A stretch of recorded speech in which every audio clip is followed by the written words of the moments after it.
Gimana ya biar pembicaraan di HP nggak bocor dan dihack orang? Enterprise Secure Messaging, chat, video call, voice, dan pembicaraan grup terjamin kerahasiaannya dengan sistem Enterprise Grade 2-layer security. Komandan, masuk. Lapor. Tolong diulangi, kurang jelas suaranya. Arus lalu lintas si pelancar pakai digital? Apa mungkin? Dengan Touch to Talk, walkie-talkie berbasis aplikasi untuk komunikasi antar tim lapangan tanpa batasan jarak.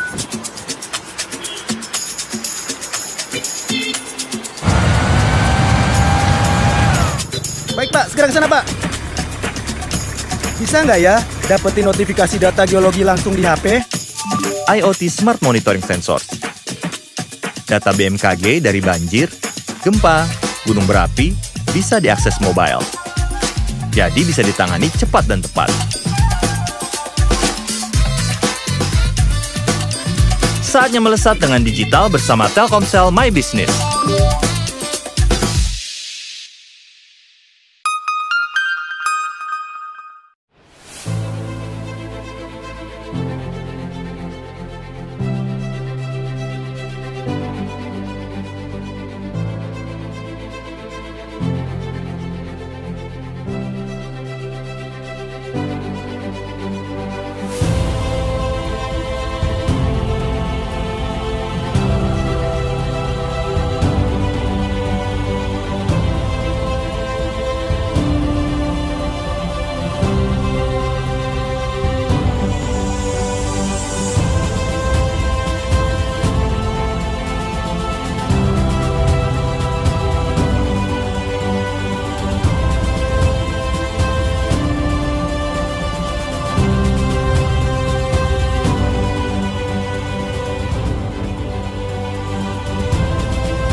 Daripada handphone kamu hanya diam tergeletak, kamu sudah coba belum menelpon teman lama dan menanyakan kabarnya? Halo Jaya, lagi pusing soal toko. Pernah nggak bantu posting dagangan baru teman kamu? Pernah coba belanja untuk mereka yang penting buat kamu? Semoga Hari Merdeka di tahun yang sulit ini bukan hanya jadi slogan semata, tapi jadi titik pengingat untuk saling membantu apa yang kita bisa untuk sesama. Kami akan selalu ada bersama kamu dan handphonemu. Sedikit di sini, sedikit di sana, sebagai satu bangsa, satu Indonesia. Pagi, masker.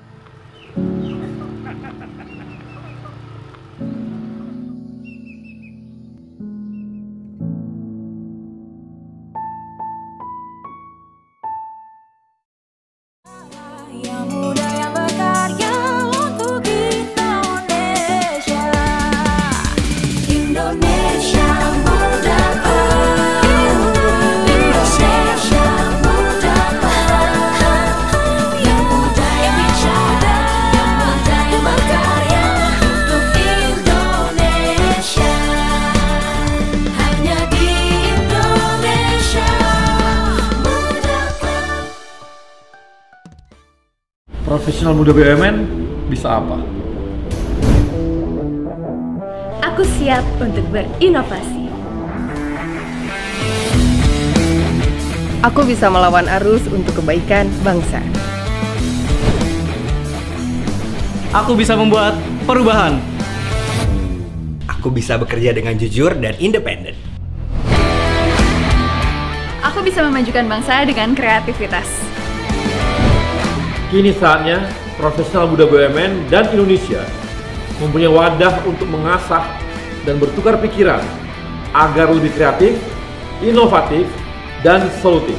Saksikan Indonesia Muda Club, diskusi cerdas dengan para profesional muda BUMN untuk Indonesia yang lebih baik.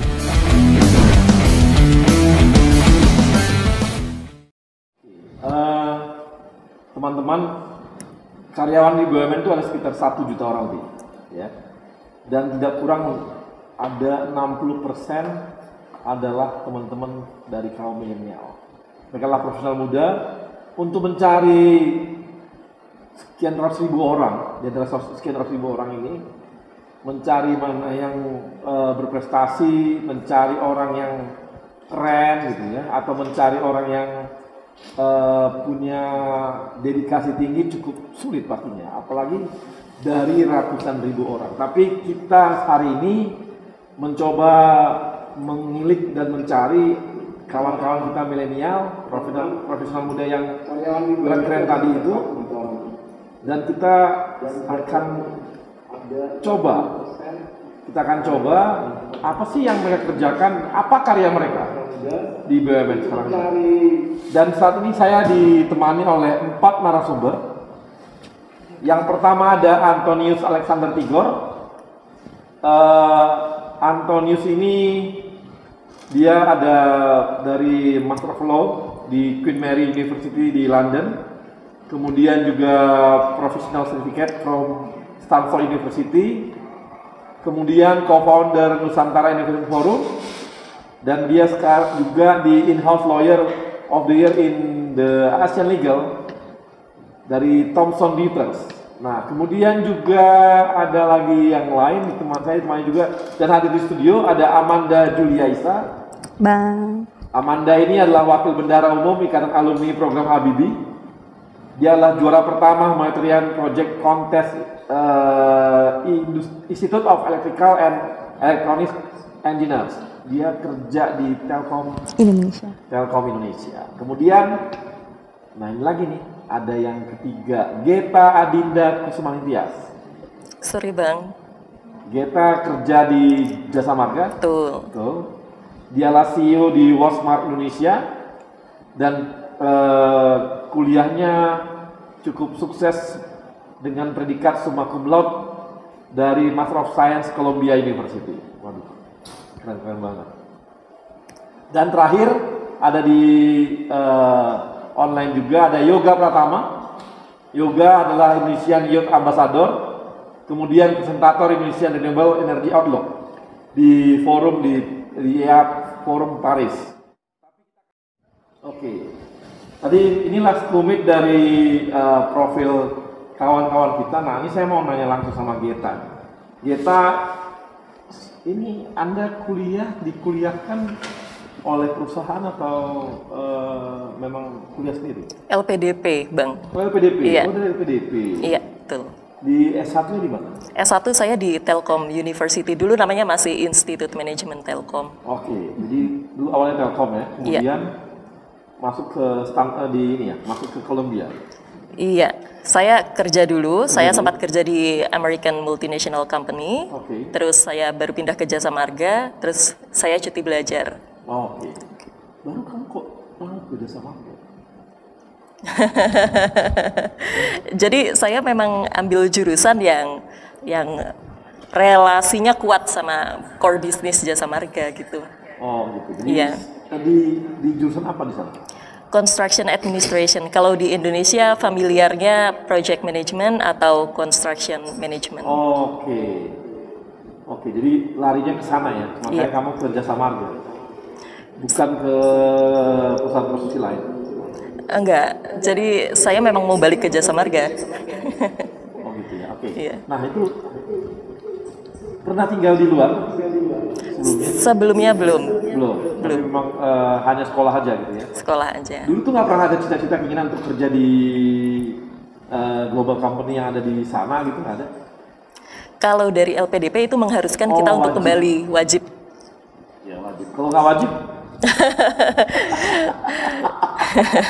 Memang di awal saya sudah semacam taken kontrak dengan Jasa Marga, jadi sebetulnya kalau saya nggak mau taken kontrak juga nggak apa-apa, tapi waktu itu memang saya ambil studi yang memang bisa support bisnis Jasa Marga dan memang udah saya niatkan, jadi saya akan kembali ke Jasa Marga. Jasa Marga. Nah, di Jasa Marga kemarin posisinya langsung bagaimana? Apakah langsung posisi atas, maksudnya di menengah atau dari bawah lagi?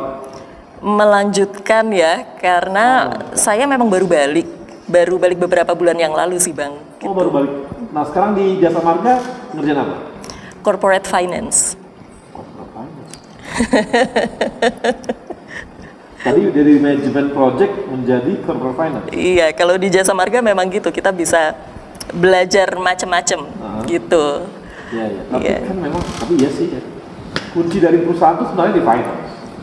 Ya, darahnya kan di finance. Tahu bagaimana sebuah perusahaan sehat nggak sehat ya di finance. Tahu alurnya sehat bagus atau enggak ya finance. Iya, tahu alur bisnis ya di finance. Iya. Betul nggak? Iya betul. Karena yang mengalir tuh cuma duit. Jadi kemana uang mengalir ya dia tahu kemana. Jadi ya ujung-ujungnya lah finance. Iya. Oke.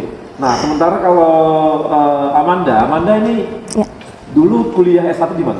Di Telkom University. Kebetulan ternyata sama. Baru tadi ngobrol juga. Oh gitu. Satu angkatan gitu. Aku 2012, Mbak Gita 2009. 2009 kakak kelas. Kakak kelas berarti. Oh dari Telkom University. Telkom University. Kemudian aku ada student exchange dulu ke Korea, ke Kumo, South Korea. Oke, di Korea ngapain? Di sana itu aku tergabung dalam Wireless Emerging Network System. Jadi aku ikut laboratorium exchange di sana. Jadi bisa dibilang selama pembelajaran di sana itu diakumulasi dan dijadikan istilahnya transkrip nilai. Jadi melanjutkan. Jadi waktu itu 3 tahun 3 bulan totalnya kita bisa tetap lulus gitu. Jadi student exchange waktu itu kebetulan aku bisa dibilang perdana tuh waktu itu berangkat. Jadi belum ada programnya, ucuk-ucuk kebetulan alhamdulillah kampus juga suportif ya. Oh jadi bisa berangkat. Seperti double degree gitu atau gimana?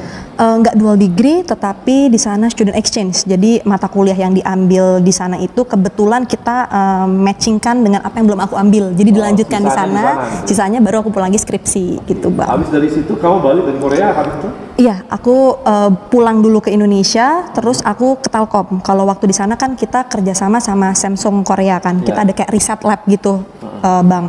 Terus skripsi, pada saat menjelang skripsi itu kan ngerjain skripsi nggak terlalu lama karena ngelanjut dari yang Korea.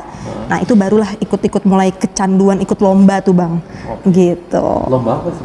Awalnya itu Institute of Electrical Electronics Engineers, jadi lombanya para engineers dunia gitu. Jadi kayak awalnya sih kayak nggak mungkin menang gitu ya Bang ya, kayaknya kan pasti banyak yang lebih jago-jago dong gitu. Nah ternyata berkelanjutan dapat kesempatan menang, juara 3 besar Asia Pasifik, juara 1 worldwide, dan akhirnya wah senang nih ngumpulin teman-teman karena kita bergrup tuh Bang.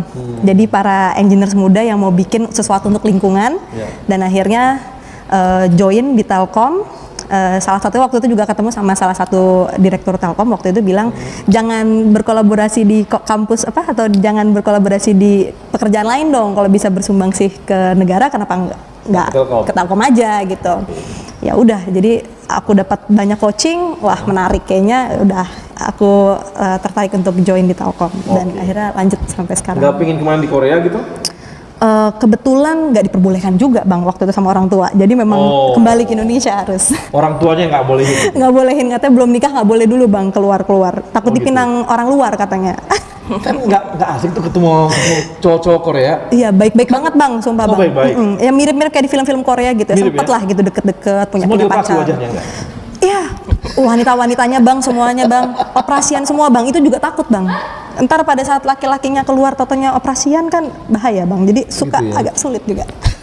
Makanya kadang-kadang orang menikah harus anaknya agak lain. Betul Bang, takut, khawatir Pak, oe kok beda kayak bapaknya. Aduh.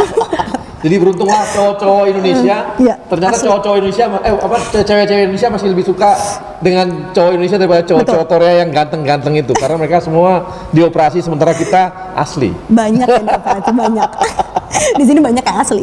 Oh, di sini yang asli ya? Di sana enggak ya? Di sana banyak juga yang tidak asli gitu Bang. Ya? Bahaya nanti kalau jangan-jangan setiap ulang tahun ganti wajah deh. Harusnya takut ya Bang. Setiap 17 tahun kalau teman sekamar aku tuh yang wanita itu hadiah baru. Jadi hidungnya baru. Wah, aduh asik banget ya, telinga baru, hidung baru. Hidungnya Bang. Bibir baru. Mata baru gitu. Kebetulan temen wanitaku tapi yang Oh, gitu ya? Temen asrama kan kita sama satu dorm sama wanita. Makin cantik dulu tiap tahun. Cantik banget. Tiap tahun, makin tiap tahun cantik, tiap tahun cantik. Gitu. Minder bang. Aduh. Minder berat. Untungnya nanti usia 40 dia meleleh. Perawatannya kenceng. Oke, kemudian ada yoga. Bisa yoga? Yoga? Hai kak. Yoga. Halo yoga. Yoga di kuliah di kerja di Pertamina. Sejak tamat atau bagaimana di Pertamina? Ya. Manggilnya Om. Waduh. Pelanggaran nih. Yoga, kau kuliah di mana Yoga? Dimarahin. S1 di mana? Saya di STT Migas bang, STT Migas Balikpapan. Oh, STT Migas Balikpapan. Ya. Oke, dari STT Migas Balikpapan yang dipunya Pertamina ya? Atau beda? Kalau di STT Migas di sini punya swasta bang. Oh, punya swasta. Oke. Kemudian habis itu kamu lanjutin kuliah keluar atau enggak? Rencananya sih, insya Allah pengennya tahun depan atau 2 tahun lagi lanjut bang. Oke, yang pengalaman kamu di Paris tuh ngapain aja? Kok bisa tiba-tiba ke sana? Di Paris itu sebelumnya ada kompetisi dari Kementerian SDM. Itu kompetisi menulis seluruh Indonesia, kemudian finalisnya itu dipilih untuk mempresentasikan proyeknya ke International Clean Energy Forum di Jakarta. Dari 300 disaring 10 finalis, kemudian 10-nya itu dipilih 3 orang terbaik untuk mewakili menjadi duta muda Indonesia untuk Paris, presentasi lagi ke Paris di International Energy Agency Forum namanya bang. Yang dulu kamu presentasikan mengenai apa ya? Kalau kemarin ada proyek bersama teman-teman muda di sini, jadi fokusnya kita ke energi terbarukan. Dan bagaimana Indonesia memanfaatkan energi terbarukan itu untuk menerangi dan memberikan akses listrik ke pedalaman seluruh Indonesia. Lo nggak takut sama energi terbarukan? Nanti Pertamina nggak laku lagi. Pertamina kan juga ada energi terbarukan kan? Oh gitu. Dan juga sudah ada holding untuk fokus ke renewable energy. Nanti kalau gitu nih teman-teman lo yang di perminyakan itu semua bisa nggak punya kerjaan lagi dong kalau udah dimulai masuk ke energi terbarukan. Nah ini yang menarik bang. Jadi di perminyakan itu sekarang sudah mengarah ada kalkulusnya untuk belajar renewable energy. Skripsi saya juga membahasnya tentang renewable energy kebetulan. Jadi bukan lagi membahas minyak tapi udah ke renewable energy ya? Ada minyak, cuma kita bisa memilih antara minyak atau renewable energy bisa kita kombinasi. Ya nanti kalau gitu kita lagi nanti kamu jangan lagi nanti STT Migas tapi STT Renewable Energy. Mantap. Migasnya hilang.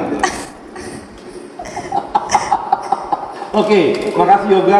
Saya ke Antonius. Halo Antonius. Halo, hadir bang. Hadir ya. Antonius, lu kuliah di mana Antonius? Waktu SMA kuliah di S1-nya? Udah di luar negeri? Iya, terima kasih udah diundang di acara keren ini bang. Bayar. Aku dulu kuliah S1 di Universitas Diponegoro di Semarang. Semarang. Jurusan hukum pastinya. Hukum betul. Hukum apa? Hukum perceraian atau hukum perkawinan?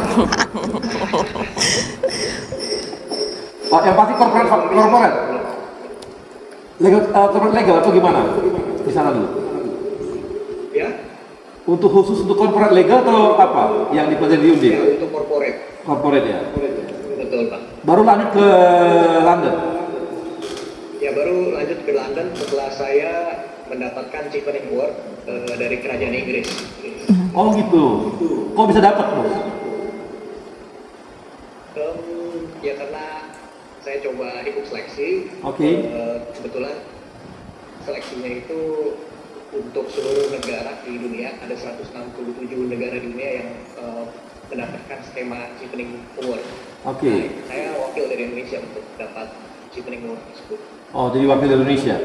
Kemudian dilanjutkan ke Queen's Mary ya di sana. Queen Mary University of London, betul. Itu beasiswa atau bagaimana dari sana? Iya, beasiswa full dari kerajaan Inggris, Pak. Itu pendidikan dan juga biaya hidup. Sampai biaya hidup. Bawa istri? Ya. Bawa istri? Bawa, Bang. Bawa istri juga?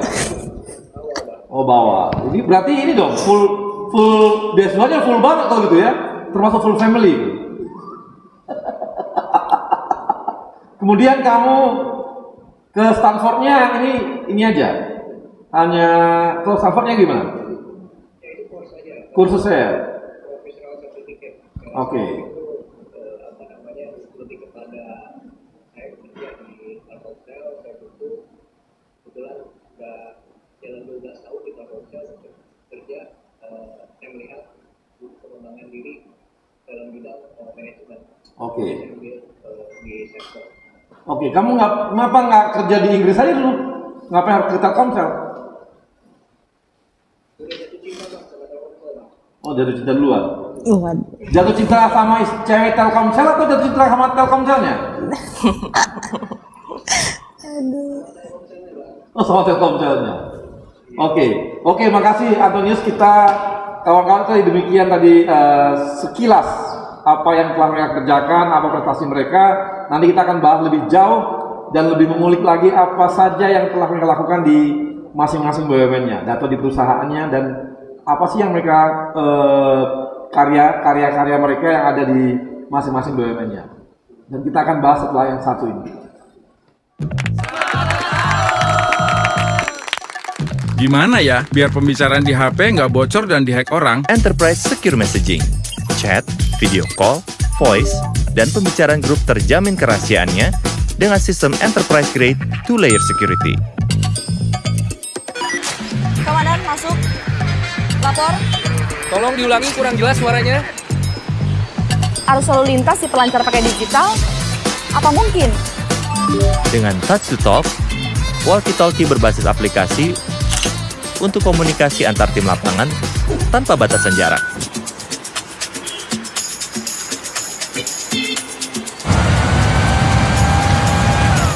Baik Pak, segera ke sana Pak. Bisa nggak ya dapetin notifikasi data geologi langsung di HP? IoT Smart Monitoring Sensors. Data BMKG dari banjir, gempa, gunung berapi bisa diakses mobile. Jadi bisa ditangani cepat dan tepat. Saatnya melesat dengan digital bersama Telkomsel My Business.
Daripada handphone kamu hanya diam tergeletak, kamu sudah coba belum menelpon teman lama dan menanyakan kabarnya?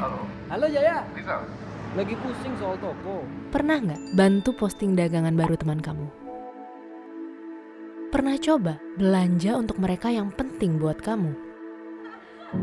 Semoga Hari Merdeka di tahun yang sulit ini bukan hanya jadi slogan semata, tapi jadi titik pengingat untuk saling membantu apa yang kita bisa untuk sesama.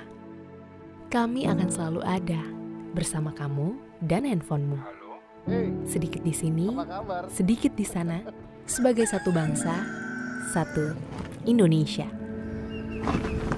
Pagi, masker.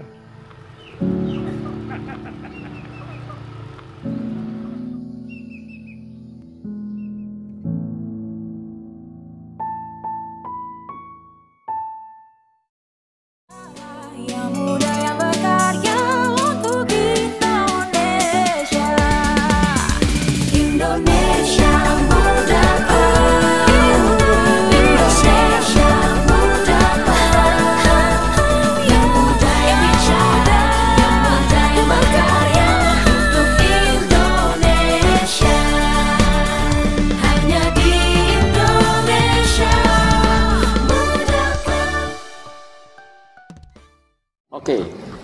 Profesor Muda, kita kembali di Indonesia Muda Club. Kita akan ada 2 penanya. Yang pertama silakan, siapa? Idam.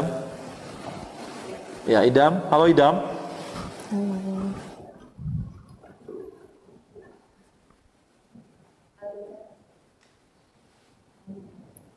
Alika, silakan Alika, ada Alika. Terima kasih udah diberikan kesempatan untuk bertanya. Izin perkenalkan saya Alika.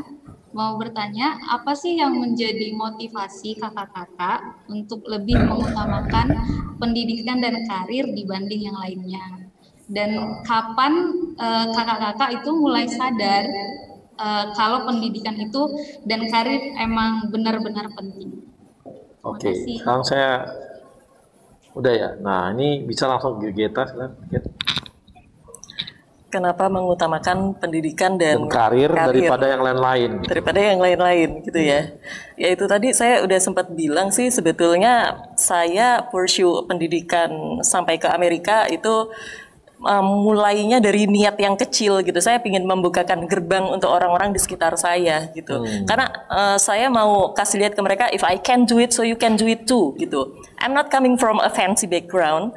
I don't have what people call as privilege. I didn't go to international schools at Indonesia gitu. Tapi saya bisa, Anda juga bisa gitu. Orang-orang di sekitar saya pasti bisa itu. Sebenarnya sesimpel itu niatnya. Itu ya? Oke, itu jadi lebih kepada memberikan motivasi kepada orang-orang sekitar gitu ya. Iya. Oke. Iya, itu. Kalau Yoga. Iya, Bang. Halo Yoga. Halo, Bang. Yoga bisa jawab tuh pertanyaan Alika. Kenapa Yoga lebih mementingkan karir dan sekolah daripada yang lain gitu? Ya, terima kasih pertanyaannya Alika. Bagus banget. Salam kenal, saya Yoga dari Pertamina. Khususnya menurut saya kita harus balance dulu ya. Jadi mengutamakan yang pertama itu prioritasnya tetap keluarga. Baru kita masuk ke pekerjaan sebagai rumah kedua kita. Otomatis kenapa lebih milih dan fokus kepada karir? Yang pertama kita harus punya tujuan dulu. Kalau misalnya kita sudah punya tujuan, kita juga bisa sharing atau membagikan apa yang menjadi tujuan kita ke orang lain dan bisa menginspirasi orang lain. Karena kita memiliki tujuan yang berbeda-beda, jadi harapannya raih mimpi setinggi mungkin. Dan kalau misalnya Alika, jangan misalnya si teman A fokus ke karir, teman B fokus ke keluarga, tapi kita juga harus balancing. Jadi kalau dari saya itu lebih ke balancing, Bang. Jadi kita harus bisa time management, mengatur waktu antara karir dan keluarga. Gitu. Makasih. Yoga, kalau Anton gimana Anton? Ya Bang. Ya. Kenapa Anton katanya lebih prioritasin kerja dan kuliah, sekolah daripada yang lain?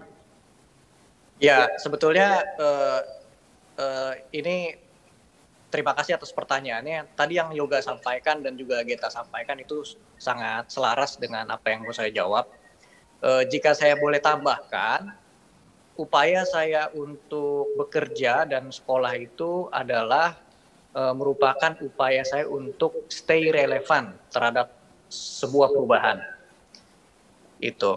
Kenapa? Karena seperti Charles Darwin bilang bahwa is not the strongest that survive, nor the most intelligent, but the most responsive to change. Nah, itu saya dapat dari pekerjaan dan juga dari pendidikan. Sehingga saya dapat lebih inline dengan kemajuan zaman. Secara otomatis saya juga bisa menjadi dampak yang baik untuk perusahaan dan sekitar saya. Tentunya juga dengan lingkungan, dimanapun saya berada. Oke, makasih. Nah, kalau Amanda gimana? Iya, jawabannya pada bagus-bagus nih Bang. Kalau aku sendiri lebih alhamdulillahnya pekerjaan ini, terima kasih Mbak pertanyaannya. Untuk aku sendiri lebih melihat kebetulan pekerjaan yang aku lakukan sekarang ini sesuai dengan minat aku gitu, Women in Tech, Ladies in Technology. Makanya kita saling berkumpul nih. Jadi after office biasanya justru kita malah kumpul bareng nih sama teman-teman BUMN, sama teman-teman sesama kolega lah ya gitu. Jadi bisa dibilang nggak kerasa tuh Bang, nggak kerasa kayak cuman kerja doang gitu Bang. Jadi bahasan-bahasan tadi tentang data-data tadi lah. Jadi wah kayak kesannya regulasi-regulasi. Nah itu kita bahas biasanya jadi obrolan after office. Jadi menurut aku bisa dibilang kebetulan priority utamanya pastinya untuk memberikan sumbangsih terbaik bagi sekitar ya kan, baik itu bagi keluarga, perusahaan ataupun masyarakat. Tetapi kebetulan sekali sejalan dengan apa yang disuka, dan kebetulan di lingkungannya itu teman-teman BUMN ini mostly 60% anak-anak generasi milenial ya. Kita after office juga ngomonginnya itu, jadi kerasa kayak nongkrong, have fun bareng, tapi ngomonginnya juga kerjaan gitu. Tapi bukan yang pusing-pusing, kesannya kayak wah ini apa nih, kita bikin apa nih, kita bikin webinar apa nih next gitu. Kira-kira gitu sih Bang. Di sekarang nih kerjaan tuh sudah jadi hobi juga gitu ya. Jadi kesannya begitu Bang. Kerjaannya memang depan laptop terus sih sebenarnya Bang. Nah, udah ada bedanya. Berikutnya ada Ibnu. Nah, Ibnu nanya gini. Bagaimana mendayagunakan anak muda di daerah tertinggal? Ini di BRI mana dia? Di pusat emang. Oke, ini tadi ada teman-teman yang memang lagi memberdayakan untuk di daerah-daerah tertinggal. Tadi seperti yoga gimana yoga? Ya Bang, benar banget. Siapa ya tadi yang nanya ya Bang? Tadi ada namanya Ibnu dari BRI. Kira-kira bagaimana memberdayakan anak muda yang tertinggal, di daerah tertinggal? Benar sekali Bang. Salah satu proyek yang kami lakukan dari tahun 2017 sampai 2020 sekarang itu adalah nama programnya Berbagi Terang yang diinisiasi sama salah satu NGO Rawekara Indonesia.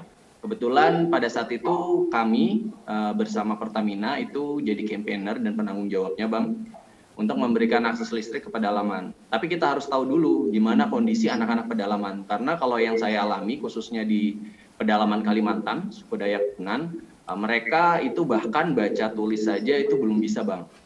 Artinya untuk memberdayakannya kita juga harus paham dulu bagaimana kondisi baik dari geografis, kondisi pendidikan di sana. Ketika kita sudah survei, kita sudah research atau riset, kita bisa mulai memecahkan masalah nih. Kalau misalnya di sana pada saat itu kita tidak hanya membagikan lampu, tapi juga ada namanya sekolah adat.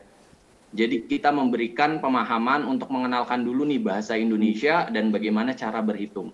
Otomatis ketika mereka masuk ke dunia luar, misalnya paling luar ke kotanya, kalau misalnya di Kalimantan Utara itu kota Tarakan, mereka tidak gampang dibodohi atau paham mengenai cara berhitung dan cara membaca. Jadi mereka bisa mulai bersaing. Nah, ketika itu mulai kita level up lagi, kita tingkatkan lagi ke pendidikan selanjutnya. Jadi yang pertama untuk memberdayakannya kita bisa mulai lihat kondisi geografisnya dan bagaimana keadaan masyarakat sana, baru kita bisa mulai membuat program-program. Program-programnya kecil-kecil saja, mulai dari seperti sekolah adat maupun program-program pengetahuan sharing seminggu sekali yang relevan dengan pekerjaan mereka nantinya. Gitu Bang. Oke, terima kasih Yoga. Jadi teman-teman dari ini ya, kawan-kawan profesional muda, tadi udah bisa lihat bahwa dari tadi kita bicara dari awal sampai akhir, kita bisa lihat bahwa kawan-kawan kita ini ternyata pada umumnya adalah orang-orang yang bisa membalancing hidupnya gitu. Ada yang dia membalancing antara pekerjaan, pendidikan, keluarga, suami, ada anak dan sebagainya gitu ya. Ada juga yang membalancing antara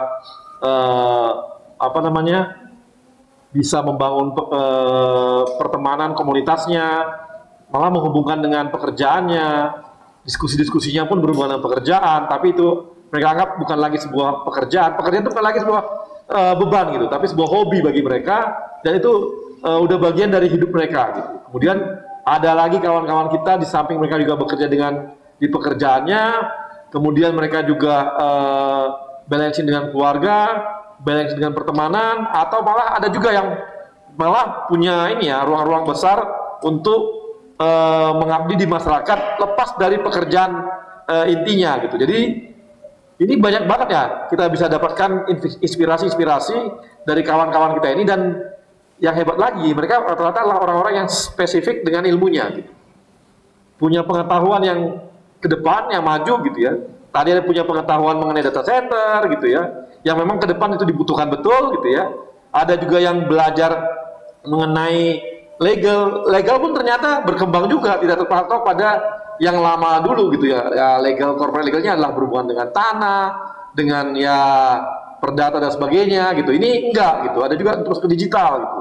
Tadi ada juga yang berhubungan dengan renewable energy gitu ya, atau juga dengan finance, tapi finance-nya berpikir untuk proyek lebih besar, tidak hanya melihat dari satu sisi sebagai finance itu, tapi melihat dari perkembangan wilayah dan hubungannya seperti perkembangan sebuah infrastruktur gitu. Ini adalah hal-hal yang menarik yang kita dapatkan dari kawan-kawan kita milenial hari ini, dan saya merasa tidak rugi untuk mengundang mereka karena banyak sekali inspirasi yang kita dapatkan dari kawan-kawan kita ini. Dan untuk itu saya juga mengucapkan terima kasih kepada sponsor kita, Telkomsel, Jasa Marga, Kereta Api Indonesia, Aspindo, dan tidak lupa kepada Yayasan BUMN. Dan kepada teman-teman Fraksi Muda, tetap semangat, kita akan terus berkembang. BUMN akan mengalami sebuah proses transformasi. Pak Menteri kita, Pak Erick Thohir, mempunyai sebuah kerangka besar membangun BUMN, dan kalau kawan-kawan tetap melihat perkembangan di Indonesia Muda Club, kawan-kawan akan bisa melihat juga apa sebenarnya visi misinya Pak Erick Thohir menjabat sebagai menteri dan mengembangkan BUMN dalam mentransformasikan BUMN-nya. Dan kita akan ketemu lagi setelah nantinya Indonesia Muda Club di episode berikutnya. Dan tetap bersama saya, Arya Sinulinga. Gimana ya biar pembicaraan di HP nggak bocor dan dihack orang? Enterprise Secure Messaging, chat, video call, voice, dan pembicaraan grup terjamin kerahasiaannya dengan sistem enterprise grade 2-layer security. Komandan, masuk. Lapor. Tolong diulangi, kurang jelas suaranya. Arus lalu lintas di pelancar pakai digital? Apa mungkin? Dengan touch to talk, walkie-talkie berbasis aplikasi untuk komunikasi antar tim lapangan tanpa batasan jarak.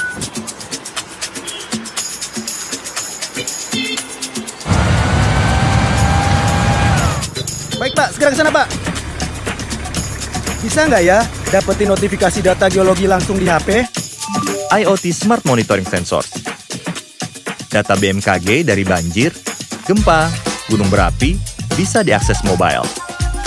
Jadi bisa ditangani cepat dan tepat. Saatnya melesat dengan digital bersama Telkomsel My Business.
Daripada handphone kamu hanya diam tergeletak, kamu sudah coba belum menelpon teman lama dan menanyakan kabarnya?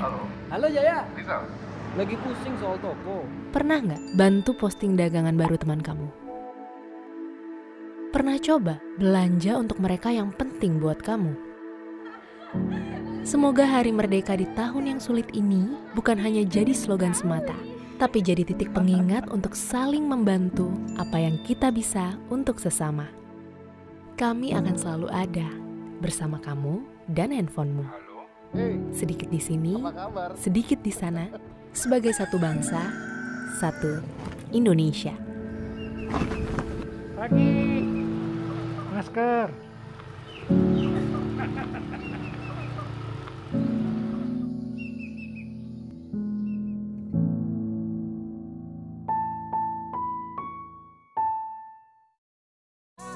Yang muda yang berkarya untuk Indonesia. Indonesia muda. Indonesia muda. Yang muda yang bicara, yang muda yang berkarya untuk Indonesia. Hanya di Indonesia muda. Ya. Profesional muda, kita kembali lagi di Indonesia Muda Club dan saya mau ngobrol-ngobrol sama Geta nih. Get, ada sesuatu yang kamu bawa ke perusahaan kamu saat ini dari apa yang ada kamu capai di luar negeri? Kalau sejauh ini karena saya baru balik ya, Baru itu balik ya. tadi yang saya cerita saya baru sharing aja nih, Iya. sharing ke teman-teman tentang project management gitu kan, perbandingan project management di negara maju, Iya. terus apa yang bisa kita adopsi di Indonesia, apa yang bisa kita improve di sini gitu. Sama ya kalau saya sih sebenarnya my journey starts from such a simple wish sebenarnya Pak. Saya itu ke Amerika karena memang dari saya pingin sekolah ke luar negeri, tapi di satu sisi saya juga mikir saya seorang ibu, saya punya anak, gitu Oh, kan? udah punya anak? Udah punya anak. Udah banget, wajahnya masih muda banget. Iya. Udah punya anak berapa? Satu. Satu. Iya. Dari? Kenapa? Ya, nggak apa-apa. Dari satu suami. Gugus sendiri. Ya, jadi saya seorang ibu, saya seorang istri, saya seorang kakak, adik, saudara, teman dari banyak orang gitu. Jadi saya keinginannya sekolah di Amerika itu sebetulnya pingin membukakan gerbang untuk mereka gitu. Saya pingin orang-orang di sekitar saya itu termotivasi, terinspirasi, terus mendapatkan informasi yang penting gitu. Nah, di Jasa Marga sendiri kamu dikasih ruang nggak sama manajemennya? Berani nggak dijawabnya?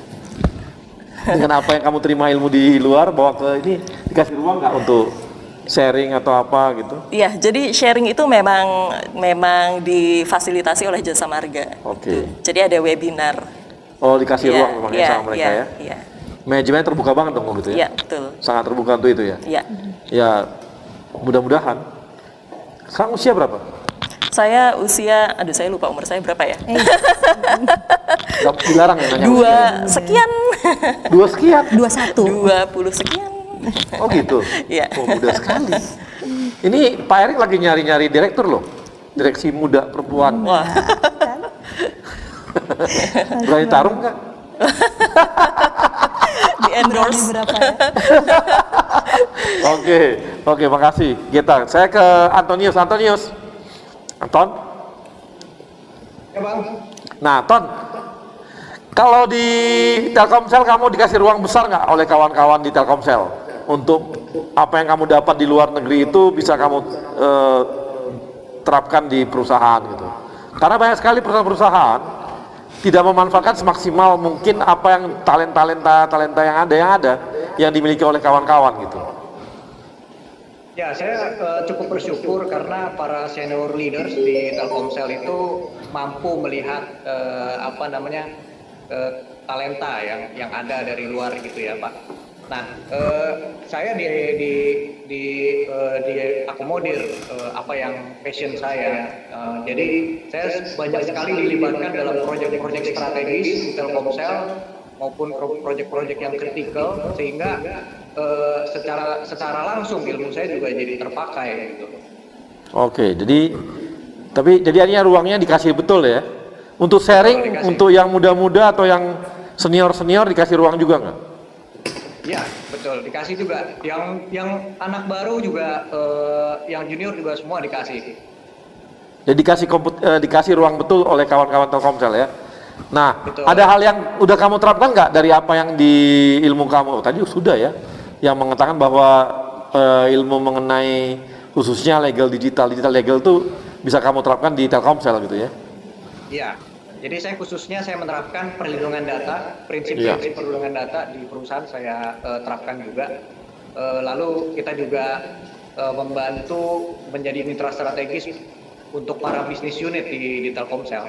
Oke. Nah, Iya. di Telkomsel sendiri yang seperti kamu khusus untuk digital legalnya banyak nggak?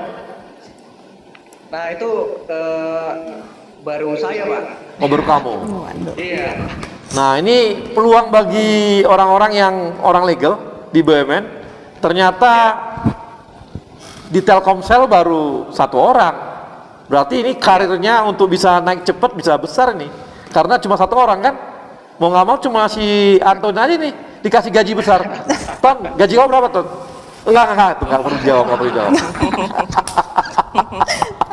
Amin. Nggak, ini artinya ada peluang-peluang besar ya, ada peluang-peluang bahwa kemampuan kita melihat tadi ya seperti tadi legal banyak, corporate legal banyak juga, tapi ternyata ada ruang yaitu namanya digital legal gitu, dan ini cukup menarik gitu, dan ternyata cuma 1 orang doang yang ambil di sana di Telkomsel sekarang, artinya ruangnya makin banyak dong ya, terbuka besar dong. Iya.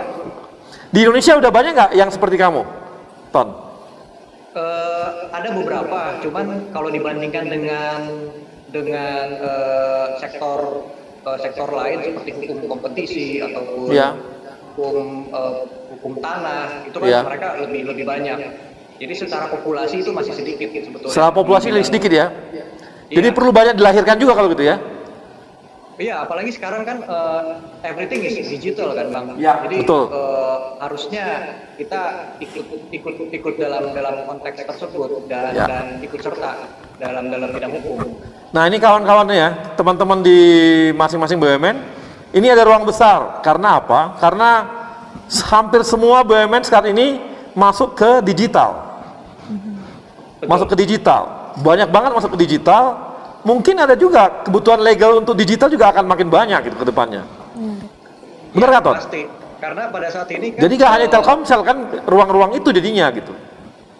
betul, karena Ya. semua perusahaan semuanya going digital, dari perbankan, Ya.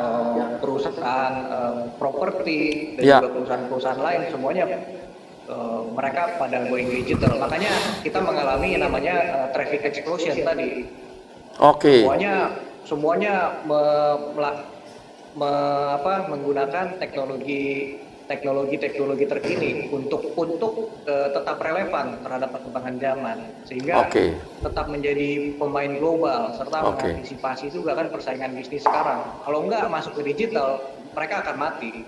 Ini Nah, artinya apa? Perbankan sendiri pun yang begitu besar gitu ya, BUMN kita, Bank Mandiri, mungkin atau BRI atau BTN yang masuk digital, mau nggak mau memang butuh juga orang legal digital nih, digital legal yang memang dan sangat jarang. Ada ruang besar nih bagi kawan-kawan BUMN yang sekarang ini kerja di legal, ambil S2-nya digital legal aja, seperti Anton. Tanya aja sama Anton, ada di mana aja bisa kuliah yang cepat sehingga bisa nambah ilmu dan memberi ruang besar pada kawan-kawan. Oke, Ton, makasih. Yoga. Masuk Bang. Ya, Yoga. Nah, Yoga sekarang tadi kan ngomong di hulu ya. Di produksi Pertamina gitu ya. Dan memang tadi fokus ke renewable energy. Nah, ini untuk kamu mengimplementasikan ataupun memberi ruang atau juga hal-hal yang berhubungan dengan renewable energy di Pertamina, di luar dari komunitas ada nggak yang kamu perjuangkan supaya kamu bisa berperan di sana gitu? Ya, sebelumnya kalau di Pertamina, alhamdulillah ruang-ruang itu juga cukup terbuka lebar banget. Kami juga bekerja sama dengan beberapa teman di rekan-rekan di bidang communication and relation. Jadi communication and relation sering sekali melibatkan kami ke dalam kegiatan-kegiatan eksternal maupun internal. Dalam kegiatan eksternal itu kita juga mengedukasi nggak hanya rekan-rekan internal dari dalam Pertamina, anak-anak milenial Pertamina, tapi rekan-rekan muda di luar. Salah satunya beberapa waktu lalu juga ikut ke salah satu proyek BBM Satu Harga di Kalimantan Tengah. kita juga mengedukasi anak-anak pedalaman mengenai tidak hanya Pertamina tapi juga renewable energy itu sendiri juga, Bang. Oke, ini saya mau informasikan juga mungkin ke Yoga juga ya. Kemarin baru disampaikan oleh Pak Erick Thohir, Pak Menteri kita, kalau sekarang namanya transformasi energi. Betul. Sekarang Pertamina itu diminta menghitung kapan kira-kira fosil ya, energi fosil itu akan habis. Harus diperkirakan kapan habis dan kapan proses-proses mulai renewable energy akan masuk. Kita akan punya 3 itu sekarang, nanti ketiganya tahapannya. Ada yang namanya energi fosil, kemudian ada yang pakai EV battery, Pertamina juga masuk. Yang ketiga ada yang namanya masuk ke renewable energy. Apalagi kabarnya di mana, di Thailand itu saya lupa, kalau energi solar itu sekarang sudah harganya sangat murah, lebih murah daripada yang dijual oleh kawan-kawan PLN. Betul sekali, Bang. Bener nggak, Yoga? Bahkan pada saat saya ke Paris itu juga mengunjungi salah satu perusahaan, kalau di sana disebut BUMN-nya juga, namanya itu EDF atau bahasa Prancisnya Electricité de France. Ya. Itu salah satu perusahaan penghasil, mungkin sekarang tahun lalu dia 75% nuklir, tapi di 2025 dia akan meningkatkan fokusnya ke 50% renewable energy dan 50% nuklir. Artinya apa? Perusahaan-perusahaan di level dunia ini juga sudah melihat potensi renewable energy. Bahkan di Prancis pun itu sudah diterapkan ke mobil-mobil. Kalau misalnya di Indonesia ada Gojek atau GrabCar, di sana juga ada, Bang, EV vehicle-nya yang bisa disewa langsung oleh masyarakat di Prancis dan khususnya di kota Paris. Karena di kota Paris juga salah satu dimulainya Paris Agreement atau perjanjian Paris yang berfokus untuk mengurangi emisi global dan perbanyak penggunaan renewable energy. Ya, ini memang apalagi kan sekarang gini ya. Dulu kan orang pengen baterainya cepat diisi gitu ya.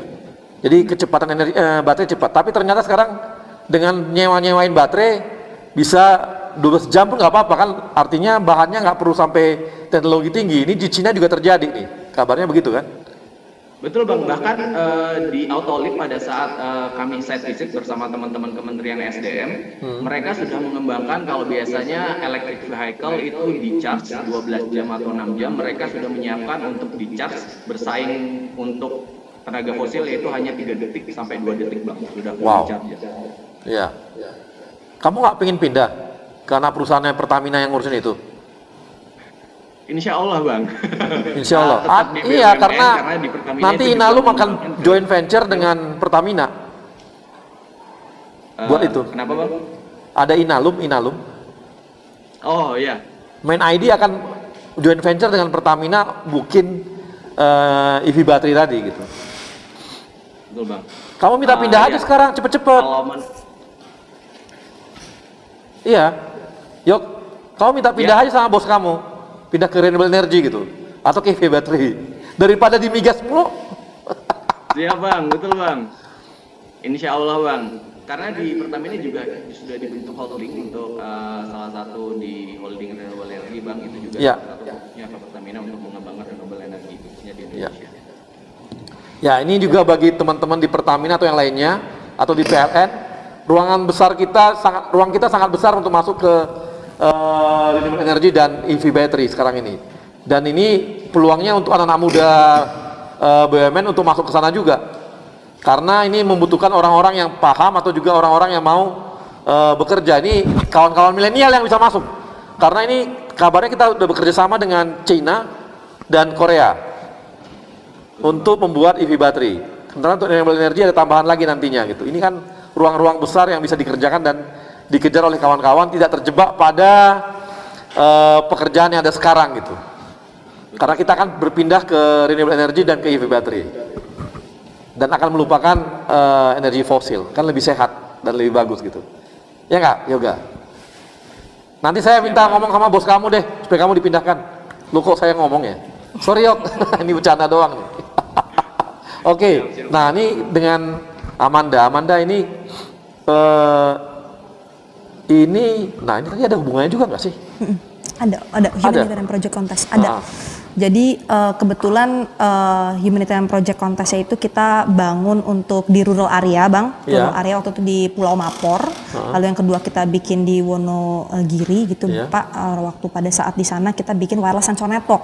Nah wireless sensor network itu pilot project, jadi kita membantu para nelayan bagaimana kira-kira melihat presisi waktu itu kira-kira yang banyak ikan itu di mana gitu.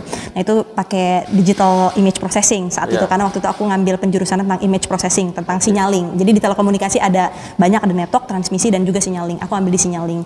Lalu di sana menarik tuh untuk di develop bareng, dan kebetulan di rural area ya pastinya tadi ya energinya terbatas gitu, makanya kita pakai panel surya, dan di setiap proyek kita bikin inisiasinya itu adalah selalu ada panel suryanya Bang, karena bisa dibilang kebutuhan listrik di setiap masyarakat itu pastinya masih sangat amat dibutuhkan, dan pada saat di sana kita bawakan panel suryanya, kita bikin approach untuk wireless sensor networknya, jadi menarik sebenarnya.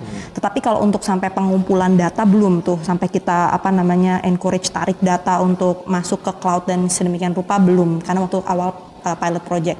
Dan mungkin ya menariknya belajar apa yang bisa ditarik ke Indonesia adalah pada saat kita harus mempresentkan di depan 120 negara begitu kan. Kita mempresentkan project kita di sana ada teman-teman Oxford, Harvard, pastinya kan dari top university di Amerika, dan kita dari Indonesia nih ceritanya nih, negara berkembang nun jauh di sana ceritanya gitu. Jadi pada saat kita punya keberanian nih untuk present, dan akhirnya bermanfaatnya itu adalah pada saat dihadapkan kemarin, kita tahun lalu ikut di Indonesia Data Center Cloud Summit. Waktu itu kebetulan banget ada satu slot speaker kosong Bang. Jadi satu untuk director, yang satu lagi slot speaker kosong untuk approach digital marketingnya gitu. Ya udah disuruh present Bang. Nah kebayangkan kalau misalnya aku belum pernah present gitu, kita di depan banyak negara begitu, di depan banyak global player. Nah di sana alhamdulillah dikasih kesempatan untuk untuk present tentang bagaimana kekuatan data center dan infrastruktur di Telkom, bagaimana kita punya rencana hyperscale data center saat itu, dan sampai akhirnya tahun ini akan diadakan secara virtual. Jadi banyak belajar bisa dibilang yang dibawa ke Indonesia bukan hanya ilmu secara teknologinya, mungkin kalau dibilang teknologinya di negara maju pastinya kita banyak belajar, tetapi yang pastinya didapatkan dari BUMN itu adalah kesempatan untuk diberikan panggung nih. Silahkan berperan, silahkan berkreativitas. Jadi mungkin itu yang menariknya Bang. Jadi nggak salah ternyata pulang ke Indonesia dan berkarir di sini gitu Bang. Nah kalau untuk Telkom sendiri, untuk renewable energy kemungkinannya ada juga dong ya untuk itu? Pastinya ada beberapa yang saat ini kok untuk power ya, ada PUI-nya. Jadi setiap kali untuk data center begitu Bang, memang ada angka-angka tertentu yang memang harus di-approach untuk sebagai standarnya. Jadi green data center begitu Bang. Jadi ada ada sebuah teknis angka yang memang harus dapatkan agar dapat sertifikat green data center, karena itu lagi menarik banget juga buat mereka. Saya nggak mau data centernya belum green energi nih gitu. Jadi ngarahnya ke sana juga ya, green energy. Betul, tetap green energi dibutuhkan banget. Besar nggak power yang dibutuhkan untuk data center? Pasti untuk hyperscale data center pasti luar biasa besar, makanya tadi approach-nya kita ambilnya eco. Jadi untuk environment-nya harus evolve, lalu harus ramah lingkungan begitu.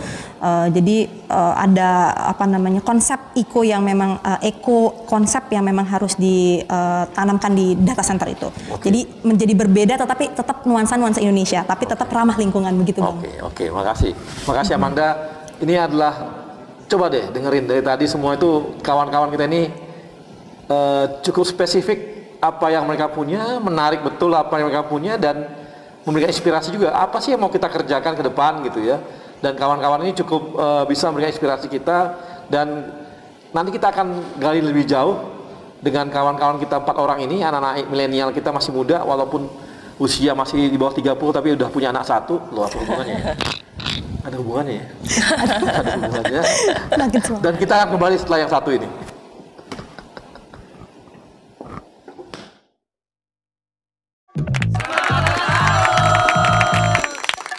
Gimana ya biar pembicaraan di HP nggak bocor dan dihack orang? Enterprise Secure Messaging, chat, video call, voice, dan pembicaraan grup terjamin kerahasiaannya dengan sistem enterprise grade 2-layer security. Komandan masuk. Lapor. Tolong diulangi, kurang jelas suaranya. Arus lalu lintas di pelancar pakai digital? Apa mungkin? Dengan Touch to Talk, walkie-talkie berbasis aplikasi untuk komunikasi antar tim lapangan tanpa batasan jarak.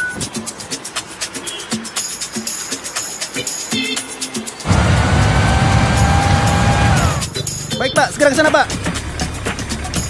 Bisa nggak ya dapetin notifikasi data geologi langsung di HP? IoT Smart Monitoring Sensors. Data BMKG dari banjir, gempa, gunung berapi bisa diakses mobile. Jadi bisa ditangani cepat dan tepat. Saatnya melesat dengan digital bersama Telkomsel My Business.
Daripada handphone kamu hanya diam tergeletak, kamu sudah coba belum menelpon teman lama dan menanyakan kabarnya? Halo Jaya. Lagi pusing soal toko. Pernah nggak bantu posting dagangan baru teman kamu? Pernah coba belanja untuk mereka yang penting buat kamu? Semoga Hari Merdeka di tahun yang sulit ini bukan hanya jadi slogan semata, tapi jadi titik pengingat untuk saling membantu apa yang kita bisa untuk sesama. Kami akan selalu ada bersama kamu dan handphonemu. Sedikit di sini, sedikit di sana, sebagai satu bangsa, satu Indonesia. Pagi, masker.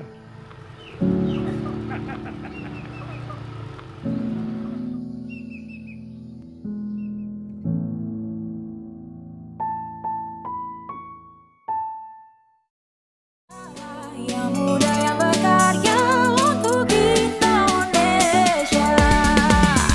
Indonesia muda, Indonesia muda, yang muda yang bicara, yang muda yang berkarya untuk Indonesia. Hanya di Indonesia muda. Oke, Profesor Muda, kita kembali di Indonesia Muda Club. Kita akan ada dua penanya. Yang pertama silakan, siapa? Idam. Ya, Idam. Halo Idam.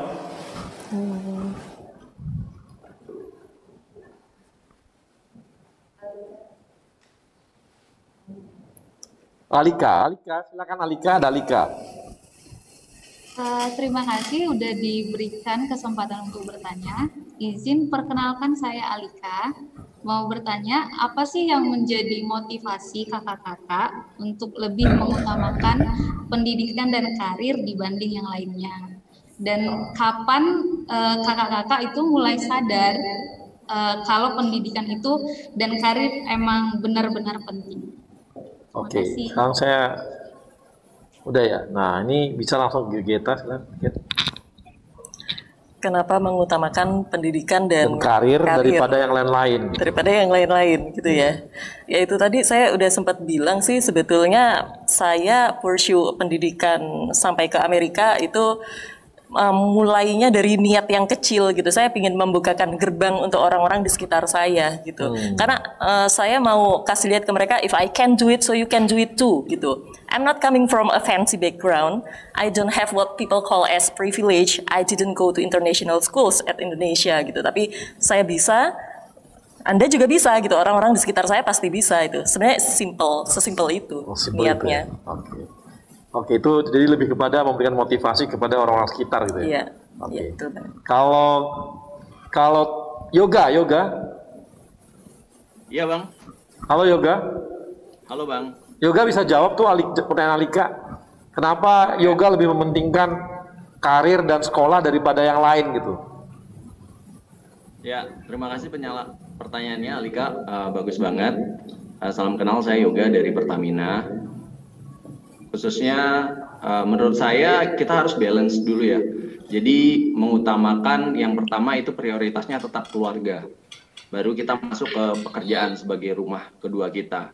Otomatis kenapa lebih milih dan fokus kepada karir? Yang pertama kita harus punya tujuan dulu. Kalau misalnya kita sudah punya tujuan, kita juga bisa sharing atau membagikan apa yang menjadi tujuan kita ke orang lain dan bisa menginspirasi orang lain. Karena kita memiliki tujuan yang berbeda-beda, jadi harapannya raih mimpi setinggi mungkin. Dan kalau misalnya Alika, jangan misalnya si teman A fokus ke karir, teman B fokus ke keluarga, tapi kita juga harus balancing. Jadi kalau dari saya itu lebih ke balancing, Bang. Jadi kita harus bisa time management, mengatur waktu antara karir dan keluarga. Gitu. Makasih. Yoga, kalau Anton gimana Anton? Ya Bang. Ya. Kenapa Anton katanya lebih prioritasin kerja dan kuliah, sekolah daripada yang lain? Ya, sebetulnya ini terima kasih atas pertanyaannya. Tadi yang Yoga sampaikan dan juga Geta sampaikan itu sangat selaras dengan apa yang mau saya jawab. Jika saya boleh tambahkan, upaya saya untuk bekerja dan sekolah itu adalah merupakan upaya saya untuk stay relevan terhadap sebuah perubahan. Itu. Kenapa? Karena seperti Charles Darwin bilang bahwa it's not the strongest that survive, nor the most intelligent, but the most responsive to change. Nah, itu saya dapat dari pekerjaan dan juga dari pendidikan. Sehingga saya dapat lebih inline dengan kemajuan zaman. Secara otomatis saya juga bisa menjadi dampak yang baik untuk perusahaan dan sekitar saya. Tentunya juga dengan lingkungan, dimanapun saya berada. Oke, makasih. Nah, kalau Amanda, gimana? Iya, jawabannya pada bagus-bagus nih Bang. Kalau aku sendiri lebih, alhamdulillahnya pekerjaan ini, terima kasih Mbak pertanyaannya. Untuk aku sendiri lebih melihat kebetulan pekerjaan yang aku lakukan sekarang ini sesuai dengan minat aku gitu, Women in Tech, Ladies in Technology. Makanya kita saling berkumpul nih. Jadi after office biasanya justru kita malah kumpul bareng nih sama teman-teman BUMN, sama teman-teman sesama kolega lah ya gitu. Jadi bisa dibilang nggak kerasa tuh Bang, nggak kerasa kayak cuman kerja doang gitu Bang. Jadi bahasan-bahasan tadi tentang data-data tadi lah. Jadi wah kayak kesannya regulasi-regulasi. Nah itu kita bahas biasanya jadi obrolan after office. Jadi menurut aku bisa dibilang kebetulan priority utamanya pastinya untuk memberikan sumbangsih terbaik bagi sekitar ya kan. Baik itu bagi keluarga, perusahaan ataupun masyarakat. Tetapi kebetulan sekali sejalan dengan apa yang disuka. Dan kebetulan di lingkungannya itu teman-teman BUMN ini mostly 60% anak-anak generasi milenial ya. Kita after office juga ngomonginnya itu jadi kerasa kayak nongkrong, have fun bareng tapi ngomonginnya juga kerjaan gitu, tapi bukan yang pusing-pusing. Kesannya kayak wah ini apa nih, kita bikin apa nih, kita bikin webinar apa nih next gitu, kira-kira gitu sih Bang. Di sekarang nih kerjaan tuh sudah jadi hobi juga gitu ya? Jadi kesannya begitu Bang, kerjaannya memang depan laptop terus sih sebenarnya Bang. Nah, udah ada bedanya. Berikutnya ada Ada Ibnu? Nah, Ibnu nanya gini, bagaimana mendayagunakan anak muda di daerah tertinggal? Ini di BRI mana dia? Di pusat emang? Oke, ini tadi ada teman-teman yang memang lagi memberdayakan untuk di daerah-daerah tertinggal. Tadi seperti yoga gimana yoga? Ya bang, benar banget. Siapa ya tadi yang nanya ya bang? Tadi ada namanya Ibnu dari BRI. Kira-kira bagaimana memberdayakan anak muda yang tertinggal, di daerah tertinggal? Benar sekali bang. Salah satu proyek yang kami lakukan dari tahun 2017 sampai 2020 sekarang itu adalah nama programnya Berbagi Terang yang diinisiasi sama salah satu NGO Rawekara Indonesia. Kebetulan pada saat itu kami bersama Pertamina itu jadi campaigner dan penanggung jawabnya bang, untuk memberikan akses listrik ke pedalaman. Tapi kita harus tahu dulu gimana kondisi anak-anak pedalaman. Karena kalau yang saya alami khususnya di pedalaman Kalimantan, suku Dayak Penan, mereka itu bahkan baca tulis saja itu belum bisa bang. Artinya untuk memberdayakannya kita juga harus paham dulu bagaimana kondisi baik dari geografis, kondisi pendidikan di sana. Ketika kita sudah survei, kita sudah research atau riset, kita bisa mulai memecahkan masalah nih. Kalau misalnya di sana pada saat itu kita tidak hanya membagikan lampu, tapi juga ada namanya sekolah adat. Jadi kita memberikan pemahaman untuk mengenalkan dulu nih bahasa Indonesia dan bagaimana cara berhitung. Otomatis ketika mereka masuk ke dunia luar, misalnya paling luar ke kotanya, kalau misalnya di Kalimantan Utara itu kota Tarakan, mereka tidak gampang dibodohi atau paham mengenai cara berhitung dan cara membaca. Jadi mereka bisa mulai bersaing. Nah, ketika itu mulai kita level up lagi, kita tingkatkan lagi ke pendidikan selanjutnya. Jadi yang pertama untuk memberdayakannya kita bisa mulai lihat kondisi geografisnya dan bagaimana keadaan masyarakat sana, baru kita bisa mulai membuat program-program. Program-programnya kecil-kecil saja, mulai dari seperti sekolah adat maupun program-program pengetahuan sharing seminggu sekali yang relevan dengan pekerjaan mereka nantinya. Gitu Bang.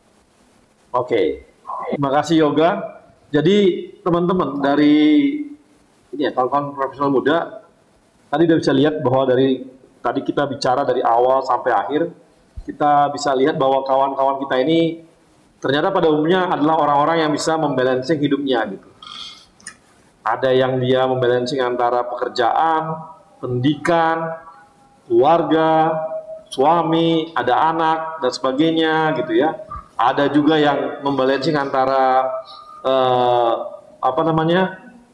bisa membangun pertemanan komunitasnya, malah menghubungkan dengan pekerjaannya, diskusi-diskusinya pun berhubungan dengan pekerjaan, tapi itu mereka anggap bukan lagi sebuah pekerjaan itu bukan lagi sebuah beban gitu, tapi sebuah hobi bagi mereka, dan itu udah bagian dari hidup mereka gitu. Kemudian ada lagi kawan-kawan kita di samping mereka juga bekerja di pekerjaannya, kemudian mereka juga balancing dengan keluarga, balancing dengan pertemanan, atau malah ada juga yang malah punya ruang-ruang besar untuk mengabdi di masyarakat lepas dari pekerjaan intinya gitu. Jadi ini banyak banget ya kita bisa dapatkan inspirasi-inspirasi dari kawan-kawan kita ini, dan yang hebat lagi mereka rata-rata adalah orang-orang yang spesifik dengan ilmunya gitu. Punya pengetahuan yang ke depan yang maju gitu ya. Tadi ada punya pengetahuan mengenai data center gitu ya, yang memang ke depan itu dibutuhkan betul gitu ya. Ada juga yang belajar mengenai legal pun ternyata berkembang juga, tidak terpatok pada yang lama dulu gitu ya. Ya legal, corporate legalnya adalah berhubungan dengan tanah, dengan ya perdata dan sebagainya gitu. Ini enggak gitu. Ada juga terus ke digital gitu. Tadi ada juga yang berhubungan dengan renewable energy gitu ya, atau juga dengan finance, tapi finance-nya berpikir untuk proyek lebih besar, tidak hanya melihat dari satu sisi sebagai finance itu, tapi melihat dari perkembangan wilayah dan hubungannya seperti perkembangan sebuah infrastruktur gitu. Ini adalah hal-hal yang menarik yang kita dapatkan dari kawan-kawan kita milenial hari ini, dan saya merasa tidak rugi untuk mengundang mereka karena banyak sekali inspirasi yang kita dapatkan dari kawan-kawan kita ini. Dan untuk itu saya juga mengucapkan terima kasih kepada sponsor kita, Telkomsel, Jasa Marga, Kereta Api Indonesia, Aspindo, dan tidak lupa kepada Yayasan BUMN. Dan kepada teman-teman profesional muda, tetap semangat, kita akan terus berkembang, BUMN akan mengalami sebuah proses transformasi. Pak Menteri kita, Pak Erick Thohir, mempunyai sebuah kerangka besar membangun BUMN, dan kalau kawan-kawan tetap melihat perkembangan di Indonesia Muda Club, kawan-kawan akan bisa melihat juga apa sebenarnya visi misinya Pak Erick Thohir menjabat sebagai menteri dan mengembangkan BUMN dalam mentransformasikan BUMN-nya. Dan kita akan ketemu lagi setelah nantinya Indonesia Muda Club di episode berikutnya. Dan tetap bersama saya, Arya Sinulinga. Gimana ya biar pembicaraan di HP nggak bocor dan dihack orang? Enterprise Secure Messaging, chat, video call, voice, dan pembicaraan grup terjamin kerahasiaannya dengan sistem enterprise grade 2-layer security. Komandan, masuk. Lapor. Tolong diulangi, kurang jelas suaranya. Arus lalu lintas di pelancar pakai digital? Apa mungkin? Dengan touch to talk, walkie-talkie berbasis aplikasi untuk komunikasi antar tim lapangan tanpa batasan jarak.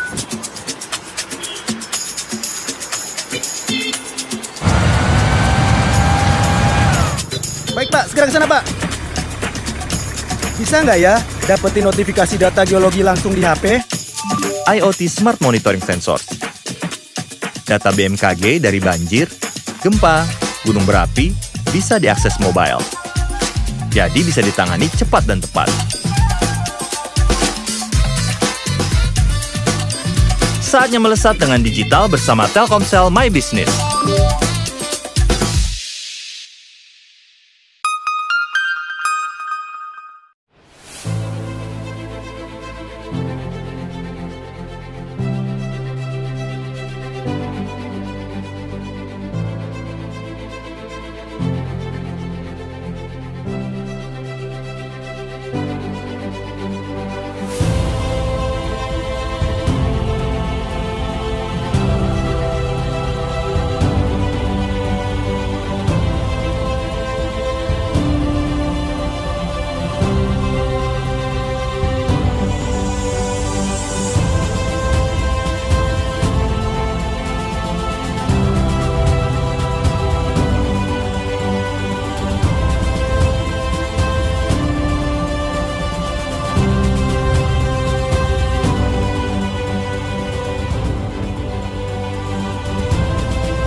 Daripada handphone kamu hanya diam tergeletak, kamu sudah coba belum menelpon teman lama dan menanyakan kabarnya?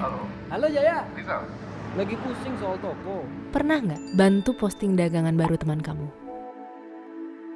Pernah coba belanja untuk mereka yang penting buat kamu?